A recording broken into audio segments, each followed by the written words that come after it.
Hello, everyone, and thank you for joining me tonight. Please have a seat. Relax. Just a quick question. Do any of you suffer from taphophobia? If you do, then you have my sincerest apologies. Because this next story is about to make you feel very claustrophobic.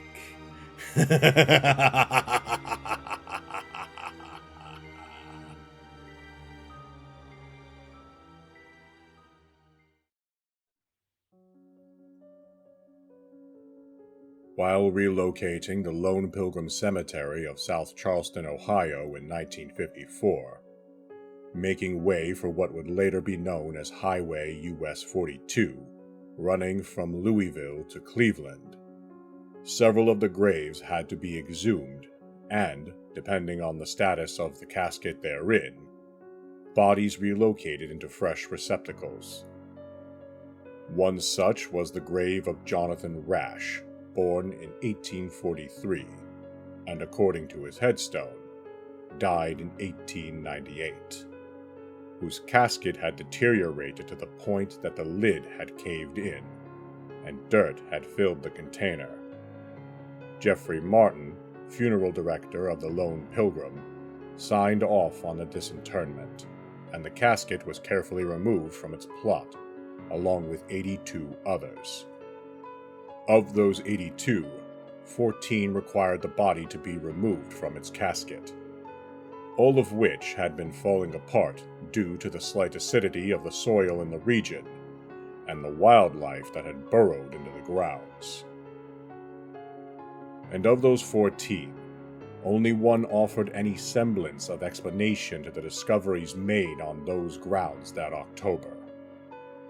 What remained of Jonathan Rash, and the letter he left behind in a nearly illegible hand. I am buried alive. No, I was buried alive.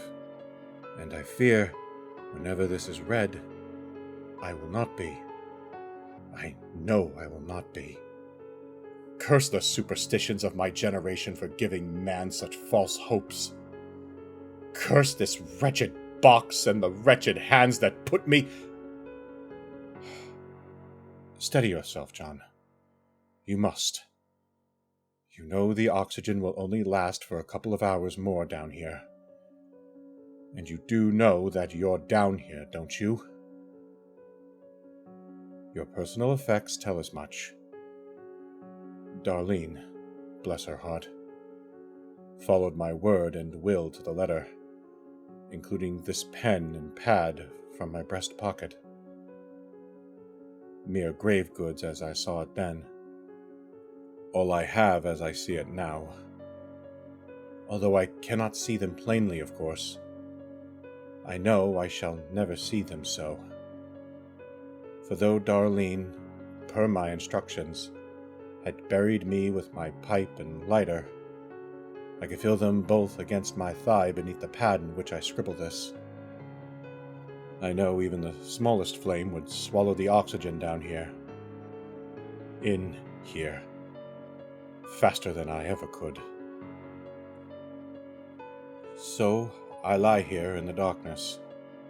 Utter darkness, black as pitch. Like the womb, if one could remember it. And though just above my nose, by an inch or two, I cannot see the roof of this wretched casket, although I can see it plainly in my mind's eye. I did pick it out myself, after all, with its near almond shade and pillowy texture, smothering me without so much as a touch. Lord, why had I not chosen the damned mausoleum up there? Why had I not requested to be buried alongside a crowbar and a shovel? At least I hadn't willed to be cremated. No, John, No. No time for hysterics. No time for regrets. No time at all. Only to breathe. And breathe slowly, measuredly. Hyperventilating will only exacerbate this, and you know it. Remember your fallen brothers in the war. Remember your fallen brothers in the war. The ones ripped apart by bullet and blade. How they would gasp and heave as they die on their backs, clutching themselves just as you do now. Stop that! For heaven's sake, you must! Breathe carefully. Breathe in, breathe out. Just like that, John. Just like that. Like a whistle through pursed lips as they taught you in the service. 5 seconds in, 5 seconds held, 5 seconds out. And over again. Over until... Damn it! This is fruitless, and you know it. What's the point anyhow? An hour more of living, perhaps? No, this is not living. This is breathing. Barely surviving. Holding your breath in the void until it takes you complete. Curse it! This damned pen keeps slipping from my fingers, which are trembling as it is. My whole body is wrapped in a thick layer of sweat that soaks the awful suit I'm pressed into. I feel as if I'm melting away, on the brink of hell. No, hell is brighter. I'll tell you where I am, John. I'll tell you. Lone Pilgrim. Ha! How fitting a name. How abysmally ironic. I'm under the sycamore, no doubt, nearest that old bench and the grave of my late Uncle Henry. God rest his soul. Should such a thing exist. I can still remember the day of his funeral. A day from my youth. The fresh smell of lilies. The cry of my mother. The great sound of the church bell. The bell! The bell, John! That's it! In your panic, you had forgotten all about it. Perhaps I owe the superstitions of this generation an apology. For the same ones that had given me such a false hope had gifted me a real one in the form of this string above my head that I now pull, and breathe, and breathe. John, don't excite yourself. Oh, who am I kidding? I cannot even hear myself think, for my heart beats in my ears like a drum as I scribble this, with one hand and yank the blessed string with the other. Truly, Lord bless it! I know at any moment the undertaker, perhaps frightened out of his wits, yes, hear the bell, and dig me out of this horrid earth. I suppose if I am truly 6 feet beneath, the dig should take only a matter of hours at most. Perhaps less to a trained gravedigger. I hope he hears it, that is. No. When he hears it, John. When. Alas, I cannot. The silence down here is deafening, and even if it weren't, the sound of my own heart would be, drowning out even the faintest of ringings. So I'll wait. I'll wait until this bell is heard. Surely it is, for churchyards are quiet places. Unless it's raining up there. Either that or... Lord, I beg you that night hasn't fallen.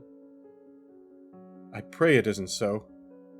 For if indeed the daylight has retired, then surely the undertaker has too. And even though his home rests at the graveyard's grounds, it is unlikely that so small a bell be heard through solid wall. Truly, there's no way of knowing how long I've been down here, nor the timing of my untimely burial. Meaning I know not whether it's day or night, raining or clear-skied above, or whether this string even rings a damned bell at all. Curse this box and the darkness it holds me in. Curse every false hope in my frantic heart. Oh, won't it shut up? With such a healthy heart, how in God's name am I down here anyway? What fool signed my death certificate? My brother-in-law? I cannot stop laughing at the mere thought, but I must. You must, John. Remember the oxygen. Yes, remember. Now my laughter turns to tears, and they too cannot stop.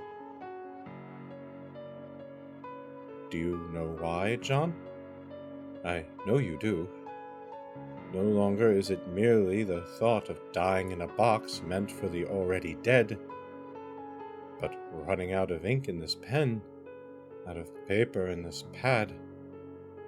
The thought rattles me to my bones. But enough of bones. That's a sour topic. Again, I ask you, how was I entombed prematurely? How? I had never grown ill, never suffered the palsy, never anything more than the common cold. Perhaps I had suffered from some form of shock. Perhaps I had rendered myself drunk on wine. Perhaps it was a bit of both. Perhaps I'd contracted an illness whose very nature corrupted my memory of it so. Or perhaps there is no good reason. Perhaps it was a simple misdiagnosis. A misread bit of obscene penmanship. Lord knows this very pad will suffer the same fate. Perhaps the coroner feared contamination on account of my not-so-dead body and signed my certificate in haste. I know not why, but at minimum this speculation keeps my mind off my current predicament. I was a man well versed in medical science, after all. No, I am. 14 pages behind this initial recorded letter in the medical pad, a considerable distance, a secondary one was discovered. This note, like the first, was written in a nearly illegible hand, with tears on the paper throughout.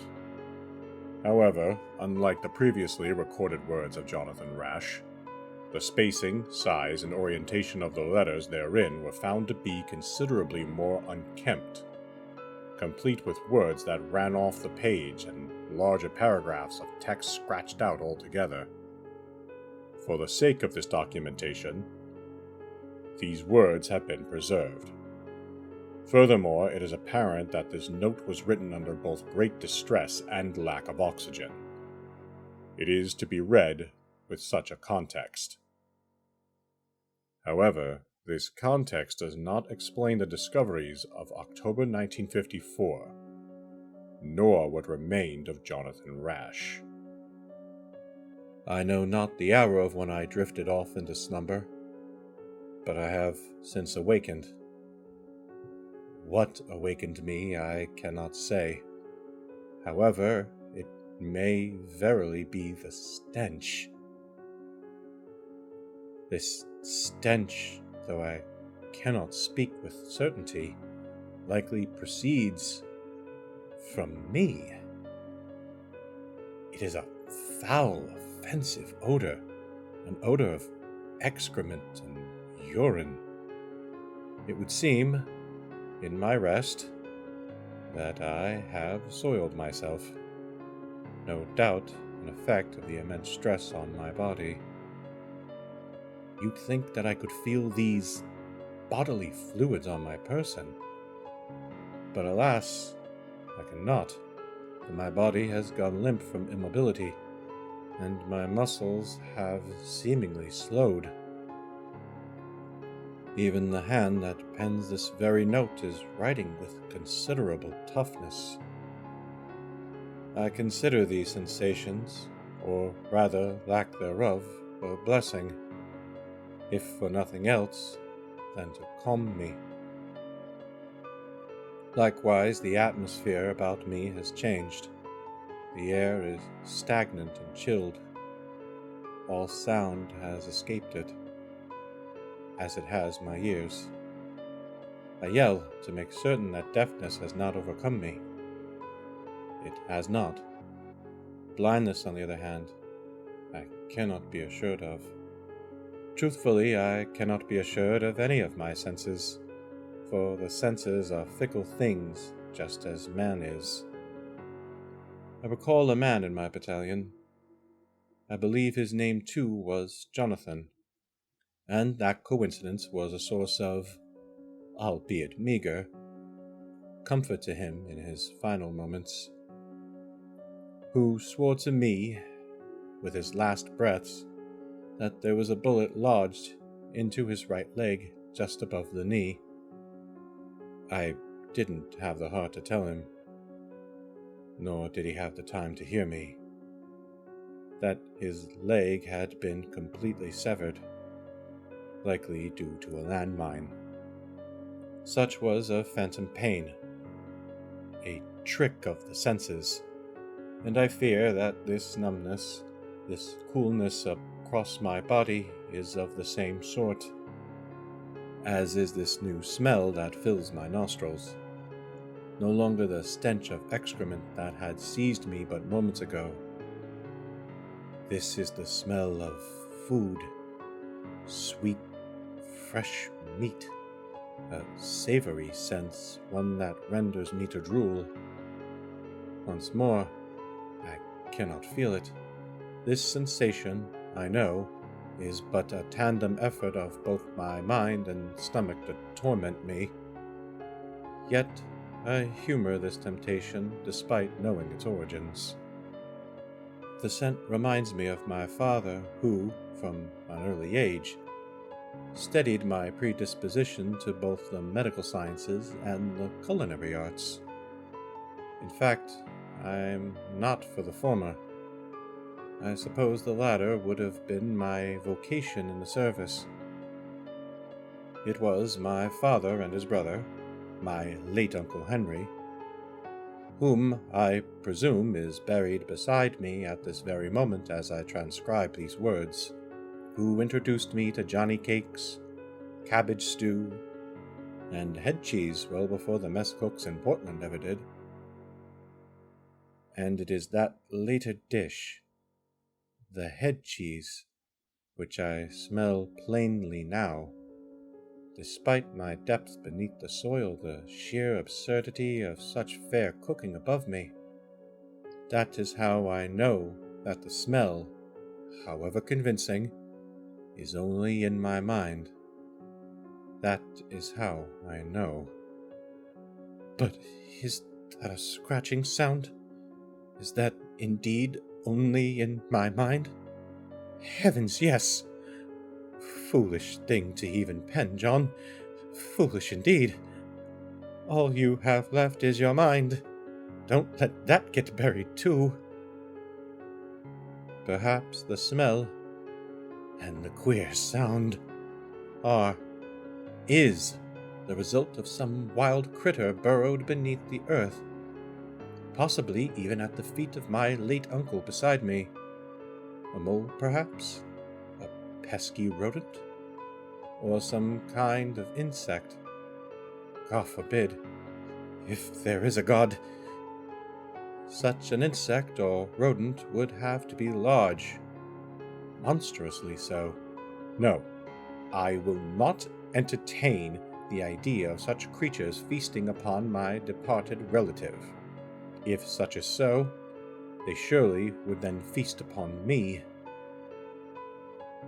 These are dreadful things to consider. However, consideration, and this pen and this pad to do so are all I have, for I am alone down here. Quit crying, Jonathan! I am alone in the dark. Except for the creature beyond this wretched box. I share its company, do I not? Perhaps it's one of those large moles. A mother, maybe, who's discovered her young dead. That would explain the sound and the smell of meat, but not one as delectable. Unless I truly am going mad. Maybe I already have, because moles don't groan, certainly not in a deep baritone like that. Heavens, what in God's name is that? Uncle Henry? Foolish, John. Absolutely foolish indeed. Dwell upon things of sound mind, not of this. Your mind is all you've got left. Damn it, fool! Such a sound was nothing but the growling of your own stomach. Think of the sciences which you love. Think of medicine. Yes. How nice hot tea of white snakeroot may completely shake this chill, this fever, which has temporarily seized you. Surely it'll only be temporary. Surely indeed. Perhaps the sound is but an auditory illusion.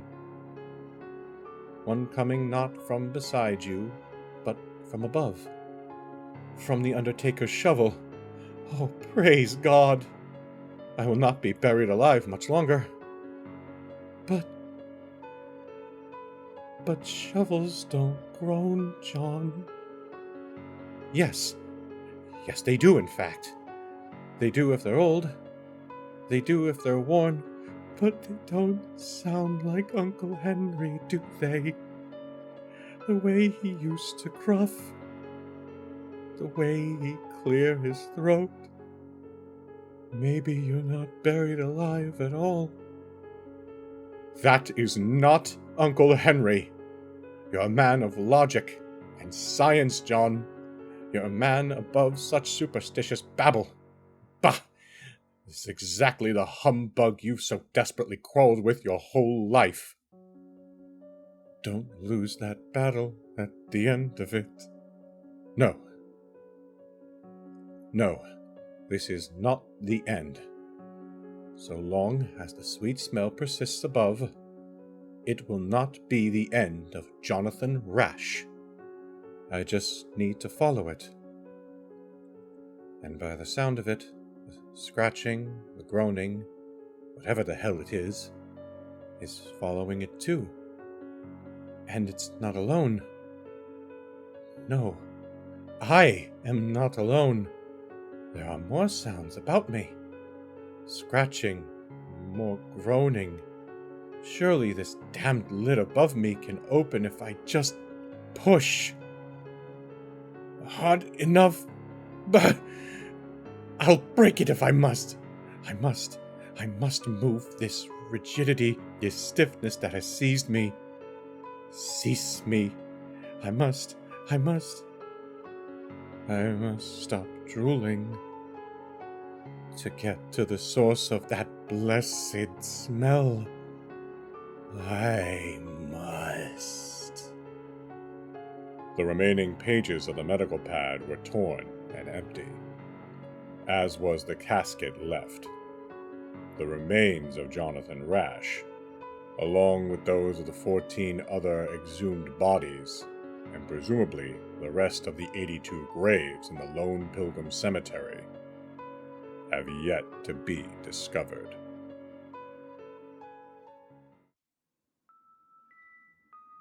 Well now, wasn't that an interesting little twist? But I think we all can relate to how he feels.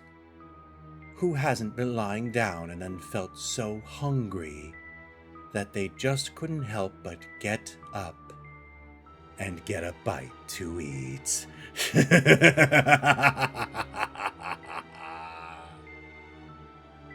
Well, that's all for tonight. If you enjoyed the story, please remember to feed the algorithm monster by liking and subscribing. Thank you all very much, and goodbye.